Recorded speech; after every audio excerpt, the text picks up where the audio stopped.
Hi there. I hope you can see me today because my internet speed is really low on the upload, which sometimes means a time lag and lip sync issues. So I'm hoping that I'm live.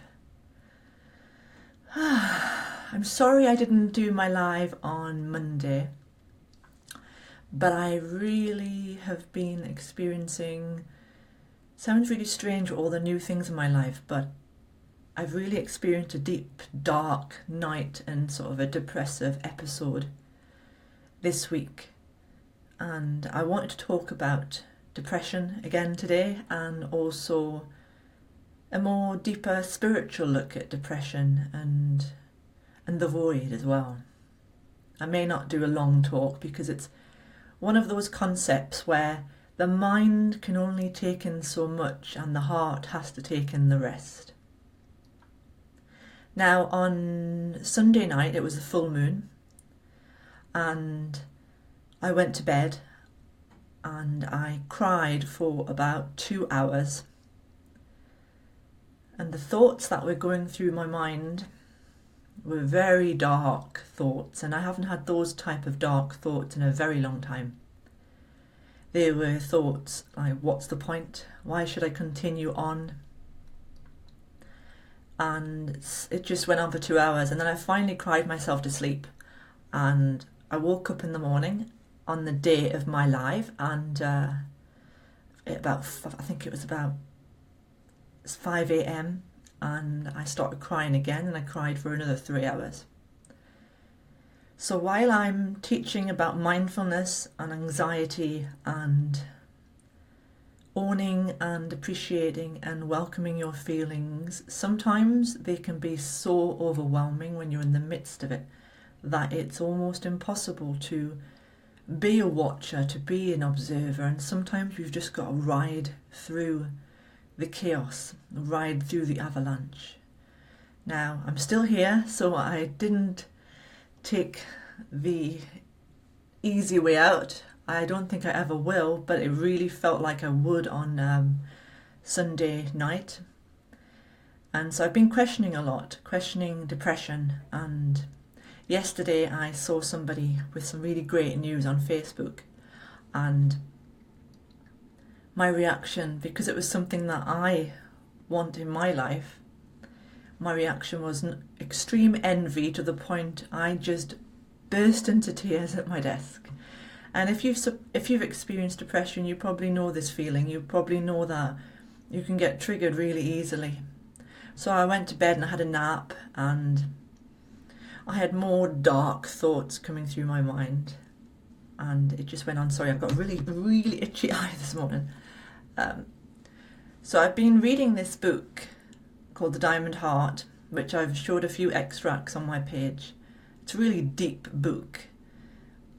But after I had this reaction to this friend having some really great news, this other thought popped in my head, and I thought, if I received whatever if you receive whatever you want, or that you see other people having and that you're envious of, would I feel satisfied and content? And I realised no, because I think that's the problem why we suffer so much, is that we're never really content and satisfied. Because we want things, we want something, we get what we want or we don't get what we want, and then we want something else, and then we want something else. And I realised I could be wanting for the rest of my life. And why am I feeling the need to fill the void? And that's what it is. I realised I've been trying to fill the void inside of me, thinking that, success, money, love, whatever you want, is going to give me a sense of peace and satisfaction. And that's all the outer world stuff.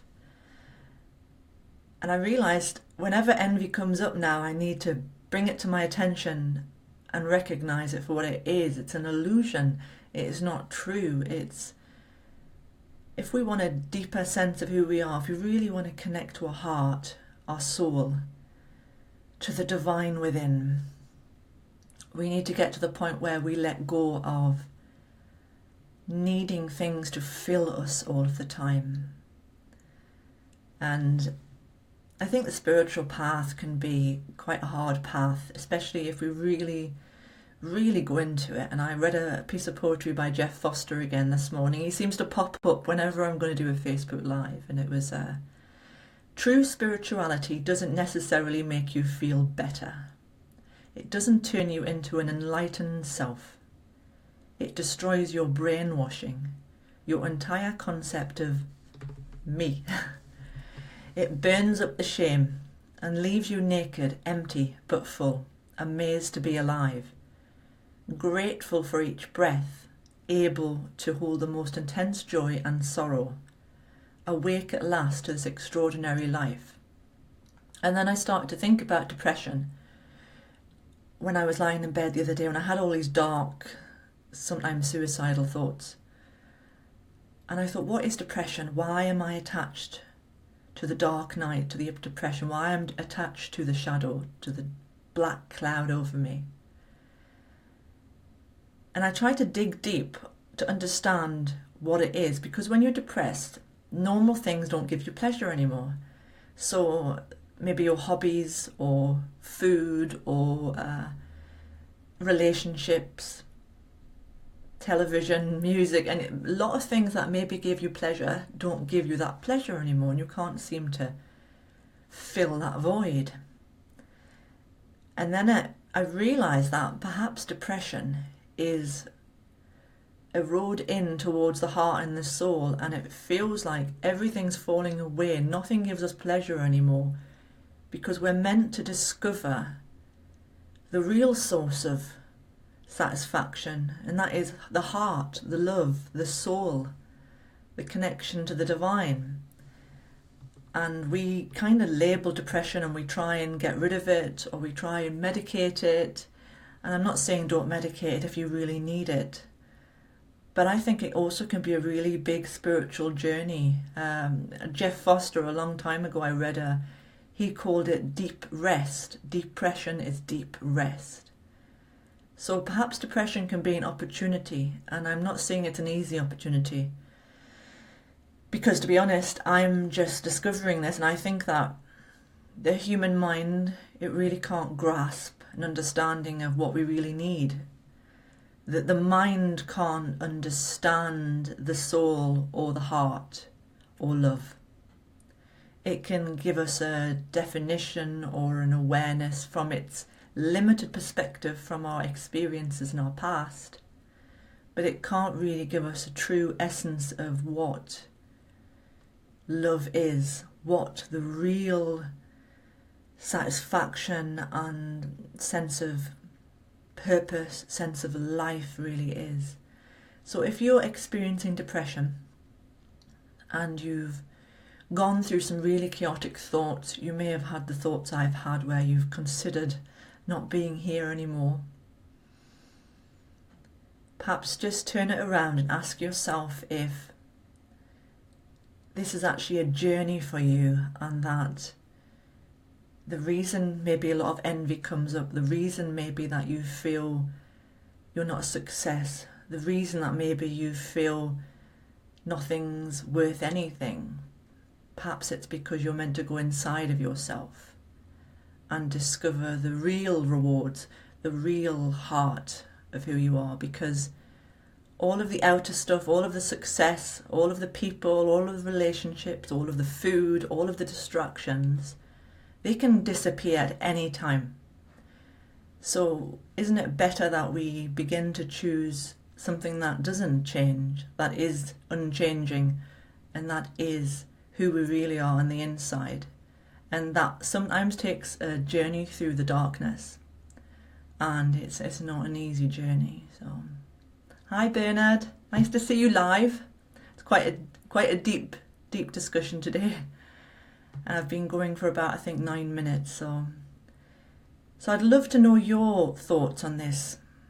If you're experiencing depression, or you have experienced depression, how do you see it as a spiritual journey or a way to really know the truth of who you are.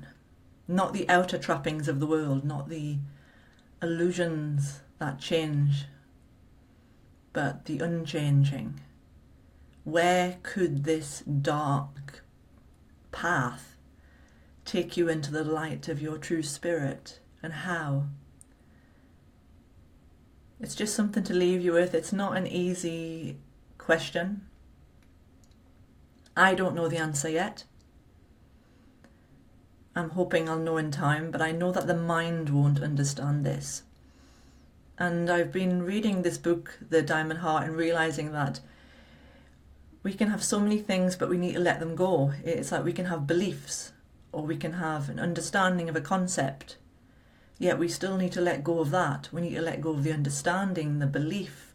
We need to let go of everything, to the point where he calls it poverty of the heart, but not in the negative sense. It's like an empty shell where all that is filled is the divine, the love within you. That's always there. And I guess our human life is all about removing all of the shackles, all of the protections, all of the barriers that we put around us that stop us from really getting into that place, because it's very easy, and I've done it myself. So I think that's all I'm going to say for now, because it's a really intensely deep subject, and hopefully I'll go into this more as we go on, because I'd really like to understand it more too. And I think that's why the dark night has arisen for me, so I can find the truth rather than settle with the illusions that my human self has been attached to for so